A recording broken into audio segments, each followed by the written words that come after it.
नमस्कार साथियों, DK virtual campus में आप सभी का स्वागत है। अभी हम लोग बात कर रहे हैं वर्ड्स के बारे में, वर्ड्स के इंटरनल स्ट्रक्चर के बारे में। इससे पहले के वीडियोज में हम आपको बताए हैं कि वर्ड्स क्या होता है। वर्ड्स की स्टडी जो होती है वो मॉर्फोलॉजी में की जाती है, और फिर उसके बाद बताया कि मॉर्फ क्या होता है, मॉर्फीम क्या होता है। आज इस वीडियो में मॉर्फीम्स और मॉर्फीम्स के जितने टाइप्स होते हैं, यानी वर्ड्स के छोटे छोटे जो एलिमेंट्स होते हैं जिससे मिल करके वर्ड्स बनता है, हम उसके बारे में बात करेंगे। तो ये वीडियो का वर्ड सीरीज में पार्ट 2 है। अगर आप अभी तक पार्ट 1 नहीं देखे हैं तो उसको देखिए, तब ये बात पूरी समझ में आएगी। तो आइए सबसे पहले देखते हैं मॉर्फीम। हालांकि मॉर्फीम को कल मैं डिफाइन किया हूँ, तो फिर से कर रहा हूँ कि मॉर्फीम जो है वर्ड्स की सबसे छोटी इकाई जो मीनिंग प्रोवाइड करता है। तो मिनिमल मीनिंगफुल यूनिट, इसको मैं लिख रहा हूं minimal meaningful unit. Minimal meaningful unit, जैसे अगर बात करें नेशन, अगर एक वर्ड है नेशनल, तो देखिए, तो नेशन एक मिनिमल है और एक अल भी मिनिमम है। तो ये दो मॉर्फीम्स इसमें हो गया। जैसे हम बात करें बॉयज, तो बॉय भी कोई ना कोई मीनिंग दे रहा है और एस भी कोई ना कोई मीनिंग दे रहा है। ये प्लुरल का सेंस दे रहा है और ये कंटेंट दे रहा है, तो इसमें भी दो मॉर्फीम्स हुए। तो उसी तरह हम आगे बात करेंगे, ये कल मैं बता चुका था। तो आगे आज मैं बात करूँगा कि अब जो मॉर्फीम्स होते हैं वो कितने तरह के होते हैं। तो देखिए, मॉर्फीम्स है दो तरह के होते हैं, एक फ्री मॉर्फीम होता है और एक बाउंड मॉर्फीम होता है। फ्री कहने से मेरा मतलब ये है कि जो अकेले एग्जिस्ट करता हो, the morpheme that can stand alone. जैसे अगर हम कहें कि पेन, तो पेन तो अकेले एग्जिस्ट कर गया, लेकिन अगर पेन्स कहें और इस पेन्स में पेन और एस, तो ये अकेले एग्जिस्ट कर सकता है, लेकिन ये जो प्लुरल बनाने का जो सेंस दे रहा है एस, ये अकेले एग्जिस्ट नहीं कर सकता है। जब भी आएगा वो पेन के साथ ही आएगा, तो इसको कहेंगे कि ये बाउंड मॉर्फीम है। तो मॉर्फीम दो तरह का, एक फ्री मॉर्फीम, एक बाउंड मॉर्फीम। तो जनरली देखिए फ्री मॉर्फीम और बाउंड मॉर्फीम का जब क्लासिफिकेशन कर लिया, सीधी से मतलब जो अकेले एग्जिस्ट करे वो फ्री, और जो अकेले एग्जिस्ट नहीं कर पाए, जिसको एग्जिस्ट करने के लिए एक फ्री मॉर्फीम की जरूरत है, वो हो जाता है बाउंड मॉर्फीम। दो तीन एग्जांपल और देख लीजिए। क्लास, क्लासेज अगर करें, जैसे रनिंग कर दें, प्लेइंग, जैसे आपका प्लेड कर दें। तो देखिए, ये जो ईएस है, आईएनजी है, आईएनजी ईडी है, ठीक है, ईटेन, ये ईएन है, ये तभी एग्जिस्ट कर पाएंगे ये सारे वर्ड्स जब इनको एक फ्री मॉर्फीम मिलेगा। तो ये सारे बाउंड्स है जितने हैं, और ये जो है जो अकेले एग्जिस्ट कर रहा है वो फ्री है। तो अभी हम इस वीडियो में मेनली आज जो हम बात करेंगे वो फ्री मॉर्फीम के बारे में बात करेंगे, और अगर समय जितना मैं निर्धारित किया हूं अगर उसमें समय मिल रहा है तो फिर बाउंड मॉर्फीम के भी बात करेंगे। देखिए, फ्री मॉर्फीम दो तरह के होता है, एक होता है लेक्सिकल मॉर्फीम और दूसरा होता है फंक्शनल मॉर्फीम। लेक्सिकल और फंक्शनल, जिसको आप कंटेंट भी कह सकते हैं, और ये फंक्शनल को आप ग्रामेटिकल भी कह सकते हैं। लेक्सिकल मॉर्फीम वो होता है जिसके पास लेक्जिम हो, जो लेक्जिम में ही वही सबसे छोटी इकाई जो base form of the word होता है, base form of the word.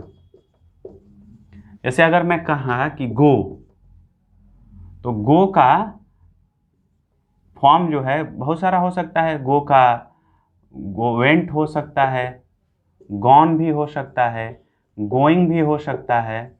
तो लेकिन इन सबका लेक्जिम जो है यही गो है, गो इसका लेक्जिम है। तो जिस वर्ड के पास, जिस मॉर्फीम के पास अपना लेक्जिम होता है, अपना उसका कंटेंट होता है, उसको कहते हैं हम लेक्सिकल मॉर्फीम। जिसमें कि noun, verb, adjective and adverbs आते हैं नॉर्मली।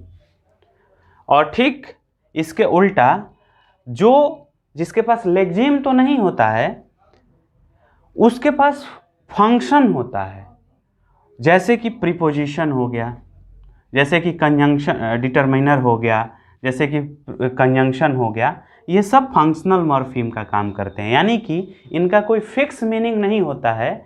ये सेंटेंस में जो लेक्सिकल मॉर्फीम्स होते हैं उनको एग्जिस्ट कराने के लिए, उनका मीनिंग प्रोवाइड करने के लिए और सेंटेंस को सही मीनिंग देने के लिए काम करते हैं। इनका काम बस यही है कि जो ये लेक्सिकल वर्ड्स जो होते हैं उनको पार्टिकुलर जो यूज उनका है उनसे सेंस उनको प्रोवाइड कर दे कि किस सेंस में यूज हो रहे हैं। बात अगर स्पष्ट ऐसे नहीं हो रही है तो हम ऐसे बात करते हैं कि जैसे अगर मैं बोलूं कि I am teaching in the class, तो देखिए आई एम टीचिंग क्लास जो है ये सब फ्री है, फ्री तो सब है, लेकिन आई का अपना कंटेंट है, एम का भी कंटेंट है, टीच का भी कंटेंट है, क्लास का भी कंटेंट है। ये जो दो वर्ड आए हैं इनका काम है फंक्शन करना। ये प्रीपोजिशन का फंक्शन कर रहा है, ये डिटरमिनर का फंक्शन कर रहा है। तो जिसका लेक्सिम है वो लेक्सिकल, जिसका पार्ट्स ऑफ स्पीच फिक्स होता है वो लेक्सिकल, और जो सेंटेंस में केवल और केवल इन सबको सपोर्ट करने के लिए आते हैं उनको कहेंगे फंक्शनल। तो आप समझ गए होंगे कि लेक्सिकल और फंक्शनल में क्या डिफरेंस है। अब थोड़ी सी विशेषता इनकी आप ये जान लीजिए कि जो लेक्सिकल होता है, जो लेक्सिकल होता है मॉर्फीम, उसमें उसका क्या है, तो पहले तो उसका अपना क्लास होता है, यानी कि उसका फिक्स या तो नाउन होगा या तो उसका एडजेक्टिव होगा, वर्ब होगा। ये क्लास से भी ज़्यादा इम्पॉर्टेंट कि उसके पास लेक्सिम होता है, यानी कि उसके कई सारे फॉर्म्स बन सकते हैं। जैसे आप देखिए ना एग्जाम्पल, जैसे इन है प्रीपोजिशन, आप इसमें इन्स नहीं कर सकते हैं, आप इसमें इनिंग नहीं कर सकते हैं, मतलब इसमें आईएनजी नहीं लगा सकते हैं, इसमें प्लुरल नहीं लगा सकते हैं। जैसे कि आप ऑन हैं तो ऑन का कोई और फॉर्म नहीं हो सकता है। क्यों? क्योंकि ये फंक्शनल वर्ड है, इसमें ये लेक्सिम का वर्ड नहीं है। लेकिन अगर आपके पास बॉय है तो आप लगा सकते हैं, बॉयज लगा सकते हैं या बॉयहुड कर सकते हैं। जैसे चाइल्ड है तो चिल्ड्रेन कर सकते हैं, चाइल्डहुड कर सकते हैं, ठीक है। जैसे आपका रन है तो आप रनिंग कर सकते हैं, रन्स कर सकते हैं, ठीक है।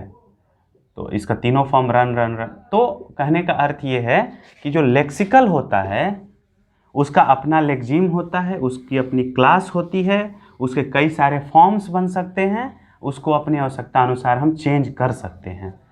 और वो एक किसी कंटेंट को शो करता है, चाहे वो फिजिकल कंटेंट हो, चाहे वो मेंटल कंसेप्ट हो, चाहे वो अब्स्ट्रैक्ट हो, चाहे कोई एक्शन हो, इस सब को शो करता है। यानी उनके पास किसी न किसी कंटेंट को रियलाइज कराने की कैपेसिटी होती है। लेकिन जो फंक्शनल वर्ड होते हैं वो सिर्फ और सिर्फ जो लेक्सिकल मॉर्फीम्स होते हैं उनको सेंस प्रोवाइड करने के लिए वो सेंटेंस में यूज होते हैं। तो अब दूसरा, ये लेक्सिकल की कैरेक्टरिस्टिक्स हो गई दो, और तीसरा उनके कह दें कि उनके पास अपना कंटेंट होता है। तो ये तीन फिक्स होता है, क्लास होता है उनका फिक्स, उनका लेक्सिम होता है, उनका कंटेंट होता है, और चौथा कह दें कि उनके डिफरेंट फॉर्म्स हो सकते हैं, फॉर्म्स, अलग अलग फॉर्म्स होते हैं। तो ये चार इनका लेक्सिकल का हो गया। अब फंक्शनल का देख लेते हैं। तो फंक्शनल क्या करता है सेंटेंस में, ये इनका पहले तो फिक्स पार्ट्स ऑफ स्पीच नहीं होता है, यानी फिक्स क्लास नहीं होता है, फिक्स क्लास इनका नहीं होता है। ये जब अपने यूज के अकॉर्डिंग ये चेंज भी हो जाते हैं, कभी ये प्रीपोजिशन का काम कर सकते हैं तो कभी वहीं ठीक वर्ड कंजंक्शन का काम कर सकता है। जैसे वह बट है, बट, तो ये कभी कंजंक्शन का भी काम कर सकता है, कभी प्रीपोजिशन का भी काम कर सकता है, कभी एडजेक्टिव का भी काम कर सकता है। तो कहने का अर्थ ये है कि इनका फिक्स नहीं होता है। तो फंक्शनल का क्लास जो है फिक्स नहीं होता है। उसके बाद इनके पास लेक्सिम नहीं होते हैं, इनके फॉर्म्स डिफरेंट फॉर्म्स नहीं बन सकते हैं, एक ही होता है। और जब ये है तो इनका कंटेंट भी जो होता है, कंटेंट रियलाइज तो कराते हैं लेकिन वो फिक्स नहीं होता है। तो ये चीज़ है इनकी क्वालिटी। तो इस अभी तक मैं आपको समझाने का ये प्रयास किया कि फ्री मॉर्फीम क्या होता है और बाउंड मॉर्फीम क्या होता है। फ्री मॉर्फीम में लेक्सिकल क्या होता है एंड फंक्शनल क्या होता है। चलिए, अगर इतनी बात समझ गए तो थोड़ी सी बात हम अब बाउंड मॉर्फीम का कर लेते हैं।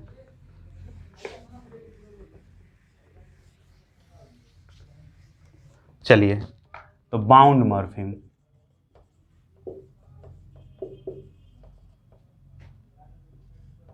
बाउंड मॉर्फीम मैंने आपको बताया था कि बाउंड मॉर्फीम वो होता है जो अकेले एग्जिस्ट नहीं कर सकता है, उसको एग्जिस्ट करने के लिए एक फ्री मॉर्फीम की ज़रूरत होती है। इतनी बात आप समझ गए होंगे।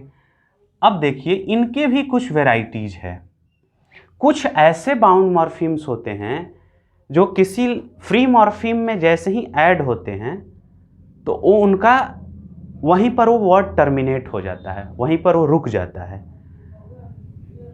लेकिन कुछ ऐसे भी मॉर्फीम्स होते हैं जिनको लगने के बाद वो कंटिन्यूअस आगे आप उसको कंटिन्यू कर सकते हैं। तो इसको आधार मान करके, कुछ क्राइटेरिया को बेसिस बना करके बाउंड मॉर्फीम को भी दो भागों में बांट दिया गया है, डेरिवेशनल मॉर्फीम्स और इनफ्लेक्शनल मॉर्फीम।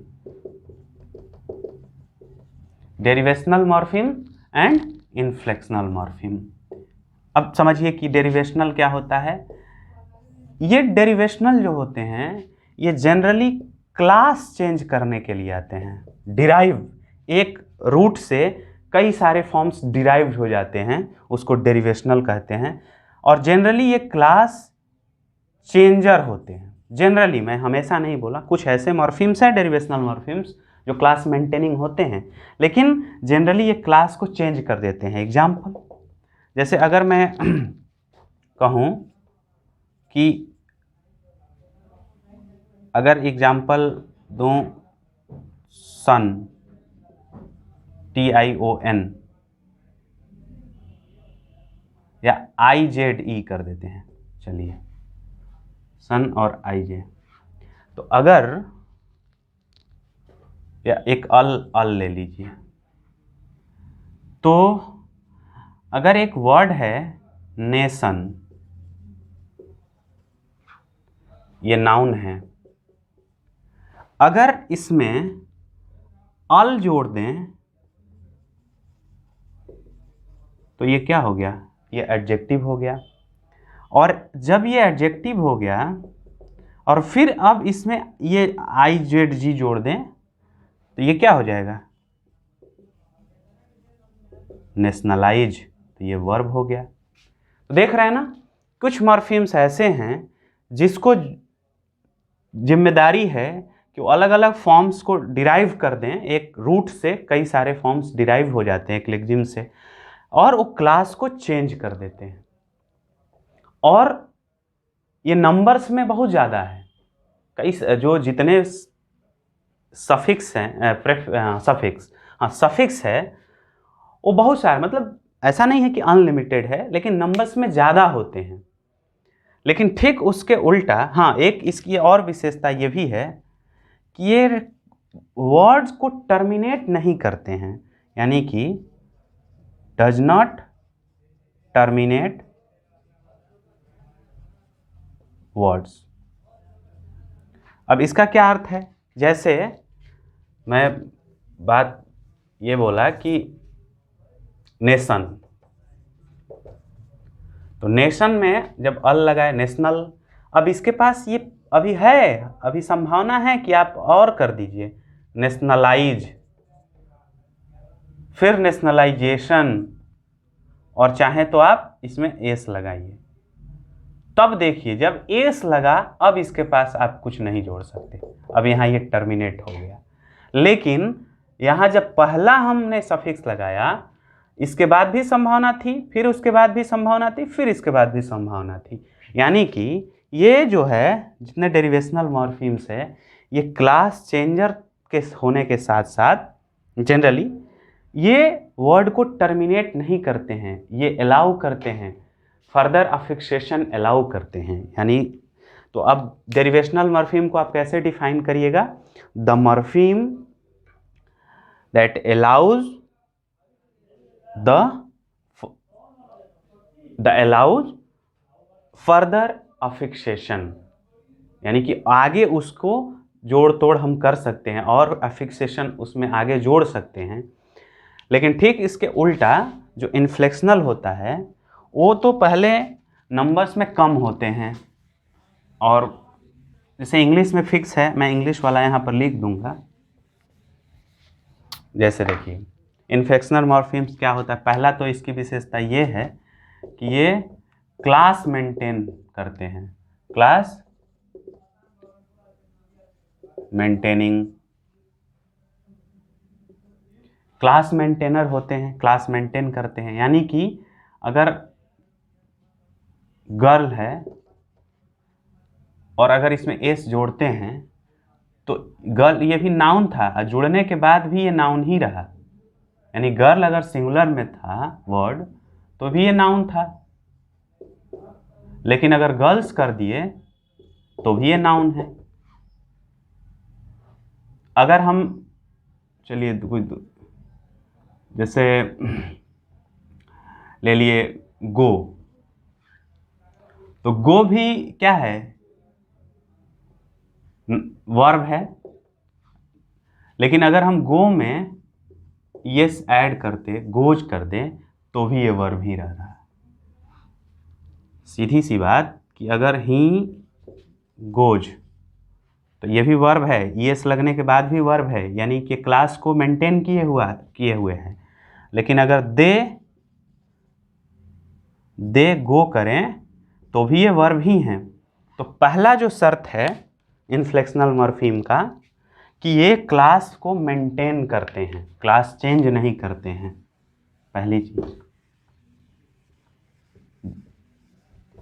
दूसरी बात और जो सबसे इंपॉर्टेंट है कि ये टर्मिनेट कर देते हैं वर्ड्स को, terminate the further affixation, further affixation. Further affixation का मतलब कि जब भी ये लेक्जिम में लग गए, किसी वर्ड्स के साथ ये आ गए, उसके बाद आप कोई जोड़ तोड़ उसमें नहीं कर सकते हैं। जैसे कि अगर हम नेशन वहाँ लिखे थे, नेशन, और जैसे ही आप इसमें एस लगा दिए, अब इसके बाद आप कुछ नहीं कर सकते हैं, नेशंस के बाद आप नहीं बढ़ा सकते हैं।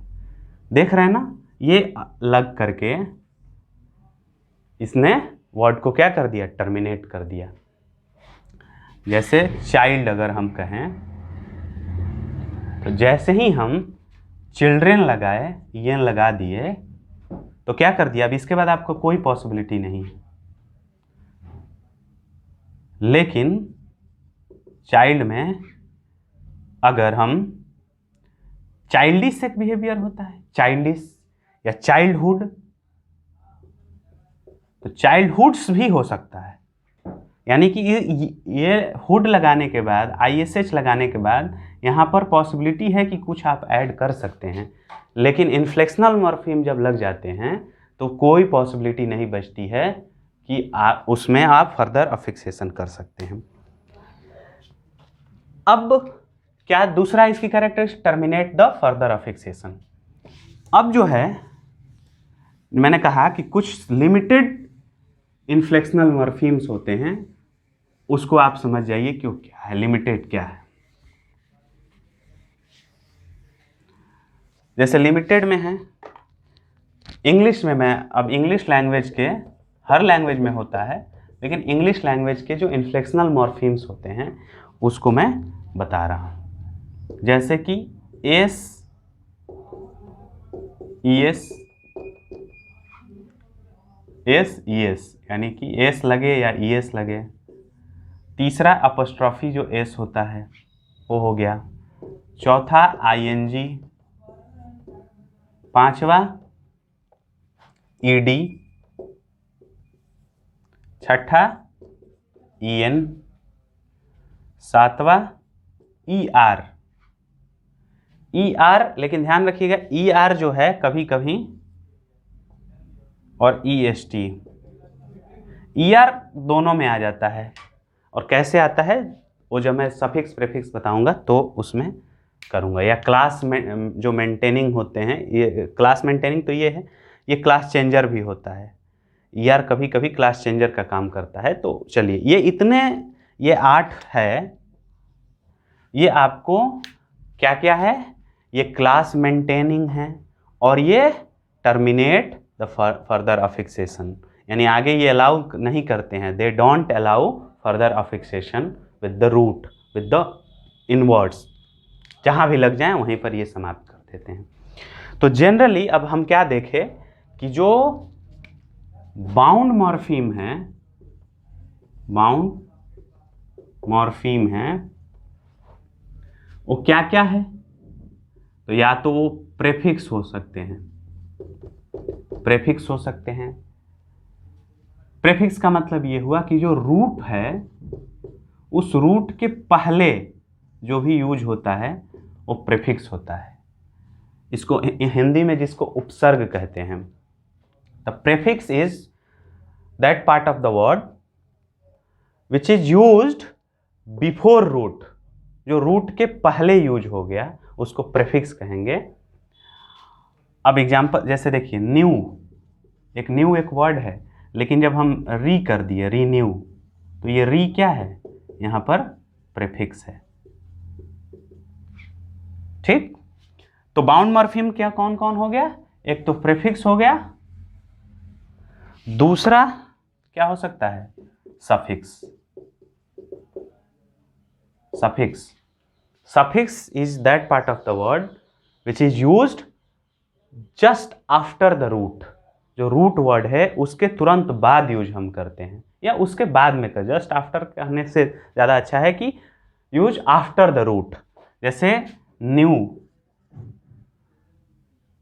तो ईडी अगर यहां लगाते हैं, प्ले जैसे प्लेड, ईडी यहां भी लगाते हैं, तो ये सब क्या हो गया, ये सब सफिक्स हो गया। तो सफिक्स उसको कहते हैं जो रूट के बाद लगता है। तो बाउंड मॉर्फीम में प्रेफिक्स हो गया, सफिक्स हो गया। तीसरा अब इधर देख लेते हैं, इनफिक्स। इनफिक्स जो है ये इंग्लिश में नहीं ही होता है लगभग, अगर होता भी होगा तो उतना ध्यान मुझे नहीं है, बट मुझे नहीं मिला है, और अगर होगा तो मैं वीडियोज में बता दूंगा। शायद जब मैं पढ़ रहा था उस समय एक दो ढूंढा था मैं, लेकिन वो भी अभी ध्यान में नहीं है। इनफिक्स जो होता है वो क्या होता है कि रूट के बीच में लगता है, रूट के बीच में, यानी कि ये इनफिक्स जो है ना, ये अरबिक लैंग्वेज में यूज होता है, अरबिक में, इंग्लिश में नहीं होता है। एक वर्ड मुझे याद आ रहा है लेकिन मैं देख,